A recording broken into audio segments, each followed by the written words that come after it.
Llegó Urumall, el primer shopping virtual de Latinoamérica. Mirá, en urumall.com podés hacer las compras para estas fiestas desde cualquier parte del Uruguay. Ingresá a urumall.com desde tu computadora o smartphone, hacé un recorrido virtual, visita las tiendas online de los locales y realizá las compras de una manera cómoda y atractiva. urumall.com, donde las compras online se hacen realidad.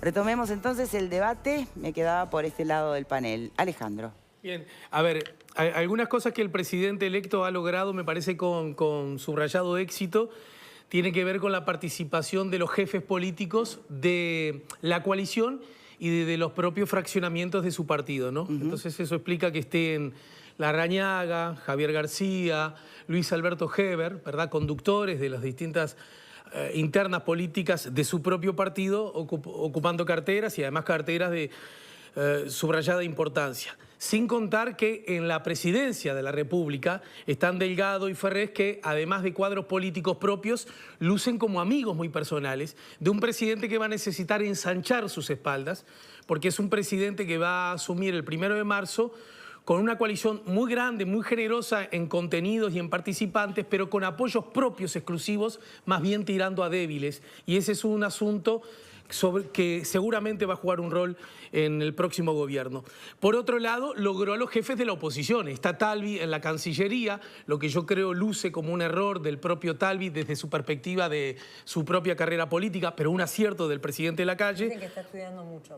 No, pero cuando digo, que Talvi, no porque no entienda que no pueda ser un buen secretario, sino porque creo que en lugar de él como jefe del partido más importante de la oposición, el histórico además, el socio pero el adversario a la vez, me parece que debió haberse quedado en el Senado. Esa es una impresión que tengo yo. Y después, por otro lado, logró, bueno, Mieres, que en realidad está sobrepremiada su participación en ese equilibrio que el presidente Lacalle quiere generar, porque a Mieres lo necesita para que no se le vaya demasiado a la derecha a su coalición. Y después un gol por la mitad, porque hubiese querido que estuviese Manini Ríos, eso no lo consiguió, pero al menos, y eso creo que explica un poco lo que se preguntaba hoy Verónica, su señora esposa, Irene Moreira, la futura ministra de Vivienda. Hablando de mujeres, este es un gabinete que luce muy desparejo en lo paritario, ¿no?, con un saldo que luce como desfavorable. Arranco con eso, que era justamente lo que iba a subrayar. Me quedé con ganas de que hubiera más mujeres. Me parece que al día de hoy ya no puede pasar que haya menos mujeres que las que había. La verdad, una decepción total en ese sentido. Y bueno, un gabinete en promedio 12 años más joven que el que tenemos. Creo que eso puede ser riesgoso, pero también puede ser algo que sume. Pablo. Con referencia a este tema, que quiero agregar el tema del gabinete paritario, yo nunca fui partidario de que las mujeres o los hombres tengan más o menos participación por la condición sexual que tienen. Creo que tienen que estar los que están más capacitados. De hecho, creo que las mujeres están más capacitadas que los hombres para muchos cargos. Esa es una opinión personal. Pero bueno, allá... pero no están. Bueno, allá el que los nombró. Justamente ese es el punto. Claro. Es el tema. Pero bueno, yo no la nombré. Así que ese es el asunto. No, pero nadie que la nombre. No, está claro, bueno, pero esa es la situación. Con respecto a los ministerios que van a ser más complejos, creo que va a ser lógicamente el Ministerio del Interior y el Ministerio de Economía, ¿no?, que son los dos más sensibles que tenemos por ahí. Después, ¿cómo va a funcionar el Poder Ejecutivo? Eso es una incógnita. Esa es la verdadera incógnita que se va a ver a partir del 1 de marzo, todos los lunes, a ver cómo funciona este gobierno de coalición tan repartido entre los partidos que la integran. Una pregunta sobre algo que planteaba Alejandro, su duda, en su interpretación personal, de ante la decisión de Talvi de aceptar la cartera, ¿no?, sobre el entendido que tenía la chance de decir que no y de ser el líder que fortaleciera el Partido Colorado, histórico opositor.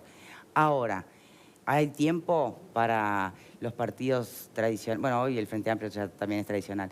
¿Es tiempo de que Partido Colorado, Cabildo Abierto o los demás integrantes de la coalición piensen en una elección en el 2024, o es tiempo de que esta coalición funcione para recién después planificar, solidificar un Partido Colorado? Claro, esa es una... ¿Qué opinan por acá? Pepe. Bueno, ni siquiera asumieron todavía, o sea, me parece como muy pronto. Se verá con el rodaje que tenga este Poder Ejecutivo en todo sentido, ¿no? El Poder Ejecutivo por un lado, pero también el Parlamento con su accionar. Me permitiste destacar una frase que me llamó la atención hoy del presidente electo cuando dijo que hubo algunas variables que se modificaron por parte del, digamos, gobierno saliente con respecto a la economía. Pero inmediatamente dijo, pero nosotros vamos a cumplir con las promesas de campaña. Eso va por las tarifas, Exactamente. entre otras cosas. Sí, era algo que en algún momento se preveía que podía ser explicitado y creo que el hecho de hoy, cuando estaba todo el gabinete o futuro gabinete allí, lo marcara, a mí me llamó la atención como frase. ¿Por qué no debía hacerlo? No, me pareció que estaba como blanqueando una situación. Sí, sobre todo porque todas las especulaciones a partir de, bueno, y ahora entonces, ¿qué va a pasar con las promesas de campaña de la coalición, no? ¿Vero? Sí, me sumo a lo de Pepe, me parece que está también preparando el terreno para algunos anuncios en febrero, ¿no? Cuando dice, bueno, mañana empieza el intercambio de información en cada cartera, en febrero vamos a estar poniendo a punto, compartiendo con la población en qué situación encontramos cada ministerio. Creo que hay que tener una mirada bien atenta a lo que sucede allí porque tal vez, bueno, algunas sorpresas puedan aparecer a nivel de que algunas cosas no estaban como se pensaban, por más que hoy el discurso manejó como esa ambigüedad, ¿no? De algún modo abrió un poco el paraguas.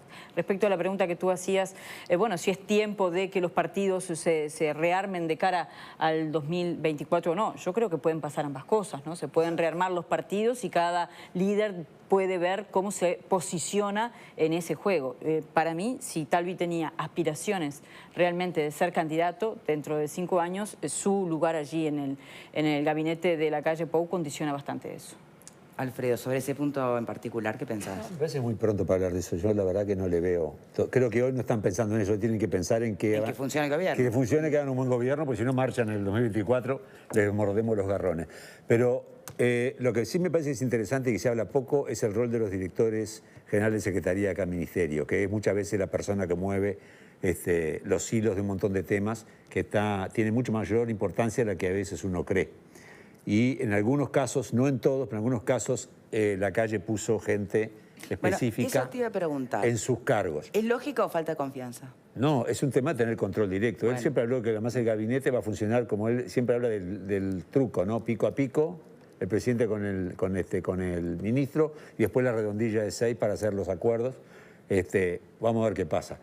Para mí, los dos ministerios que más, los miro así en general me inspiran más confianza por las personas que son nombradas, son Educación y Cultura, y son Ganadería y Agricultura, porque el subsecretario Bufa sabe del tema también, y Uriarte es hombre del medio, ¿no? O sea que esos dos están muy metidos en el medio, y Bufa es asesor directo de la calle Pou, ¿no?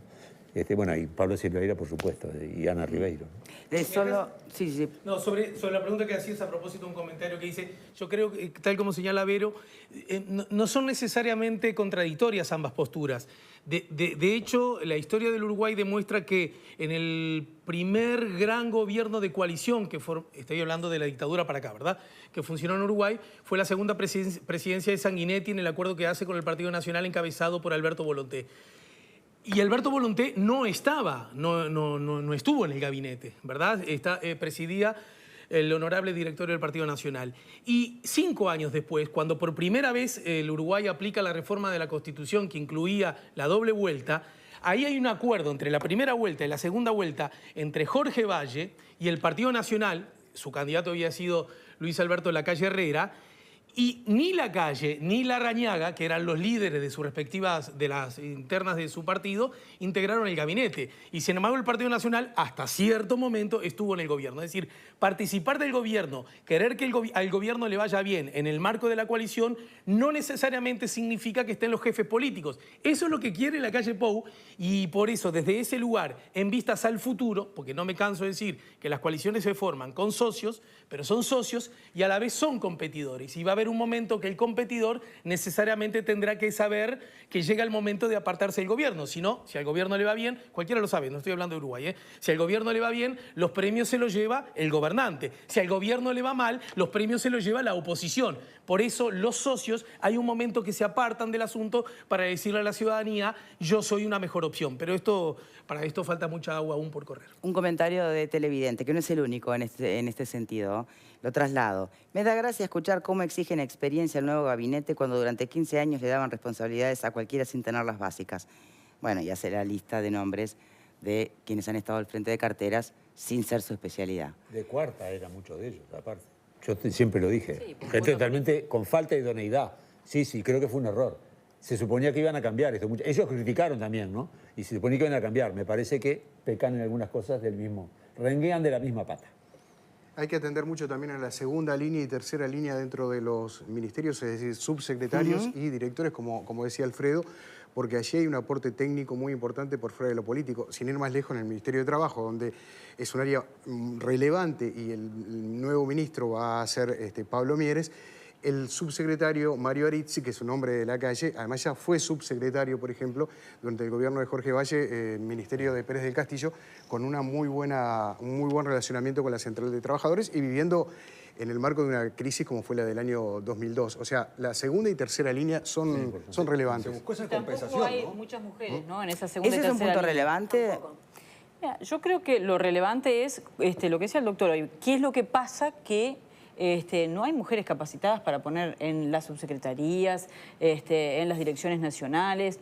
Uno a veces presume que esas mujeres están y por alguna razón no ascienden a la escala jerárquica. No se trata de completar un cupo, porque hay mujeres que tal vez podemos entender que representan el sentir de determinado grupo femenino Aquel compromiso de o las no. mujeres políticas que se firmó hace poco, no podría haberse traducido por ejemplo, en un este gabinete, así como se lo ve, todo recae sobre Beatriz Argimón, ¿no? Yo la veo como bastante sola en materia de esto. Habrá que ver después, no sé, en el MIDES, en InMujeres, en qué organismo se va a rodear de mujeres capacitadas. Yo la veo bastante sola con esto a cuestas, ¿no? Bien. Además que hay mujeres capacitadas, eso Claro, el tema es que no las haya. Y llama la como decías atención vos, que no capaz se las hasta vea. más capacitadas, no es solamente un tema de idoneidad, sino también de punto de vista, ¿no?